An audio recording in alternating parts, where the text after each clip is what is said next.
खूब महत्व है दुर्गा पूजा में वेश्याओं के आंगन की मिट्टी का। शारदीय नवरात्र में शक्ति स्वरूपा मां दुर्गा की सार्वजनिक पूजा पाठ के लिए देश के विभिन्न स्थानों में गांवों से लेकर शहरों तक पंडाल बनाए और सजाए जाते हैं। देवी की प्रतिमाएं स्थापित की जाती हैं।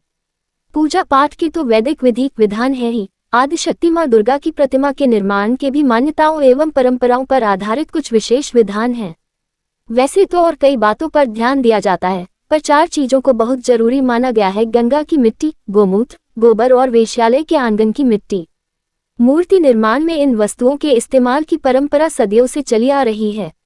कथा कुष्ठरोगी की। गंगा की मिट्टी, गोमूत्र और गोबर के महत्व को लोग जानते समझते हैं, पर ये बहुत कम ही लोगों को मालूम होगा कि जब सनातन संस्कृति में वेश्यावृत्ति को अधार्मिक माना जाता है और देह व्यापार करने वालियों को घृणा की नज़र से देखा जाता है, तो फिर इस पवित्र अनुष्ठान में उनके आंगन की मिट्टी का इस्तेमाल क्यों किया जाता है? इस क्यों से जुड़ी अनेक धारणाएं, मान्यताएं एवं कथाएं हैं। इससे संबंधित एक पौराणिक कथा में वर्णित है कि एक बार कुछ वेश्याएं गंगा स्नान के लिए जा रही थी। उसी क्रम में घाट पर एक कुष्ठ रोगी बैठा दिखा। वह लोगों से गंगा स्नान करवाने के लिए कह रहा था, लेकिन आते जाते लोगों में किसी ने भी उसकी गुहार नहीं सुनी। तब वेश्याओं ने ही उस कुष्ठ रोगी को गंगा स्नान करवा दिया। भगवान शिव का वरदान। वर्णित कथा के मुताबिक वह कुष्ठ रोगी और कोई नहीं बल्कि भगवान शिव थे।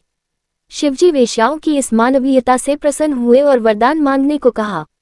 तब वेश्याओं ने कहा कि दुर्गा पूजा के लिए प्रतिमा का निर्माण उनके आंगन की मिट्टी से ही हो, बिना इस मिट्टी के उपयोग के प्रतिमा नहीं बने। भगवान शिव ने उन्हें ऐसा ही वरदान दिया। तब से लेकर यह परंपरा चली आ रही है।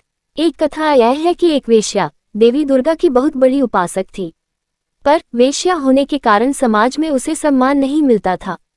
तरह तरह की यातनाएं सहनी पड़ती थी। मान्यता है कि अपनी भक्त को इसी तिरस्कार से बचाने के लिए मां दुर्गा ने उसके आंगन की मिट्टी से बनी अपनी मूर्ति स्थापित करवाई।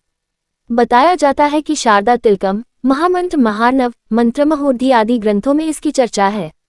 कई कथाओं में है वर्णन। इससे संबंधित दूसरी कथा में कहा गया है कि उस कालखंड में मां दुर्गा की मूर्ति बनाने के लिए मंदिर के पंडित पुजारी वेश्याओं से उनके आंगन की मिट्टी मांगकर लाते थे और तब मूर्ति बनाई जाती थी। धीरे धीरे यह एक परिपाटी बन गई। एक मान्यता यह भी है कि जब कोई व्यक्ति वेश्यालय जाता है तब वह अपने पुण्य कर्म और पवित्रता को उसके द्वार पर ही छोड़कर भीतर जाता है। इसलिए वेश्याओं के आंगन की मिट्टी को पवित्र माना जाता है। इसी समझ के तहत मां दुर्गा की मूर्ति बनाने के लिए वेश्याओं के आंगन से मिट्टी लाई जाती है। ये सबसे प्रचलित और लोकप्रिय मान्यता है।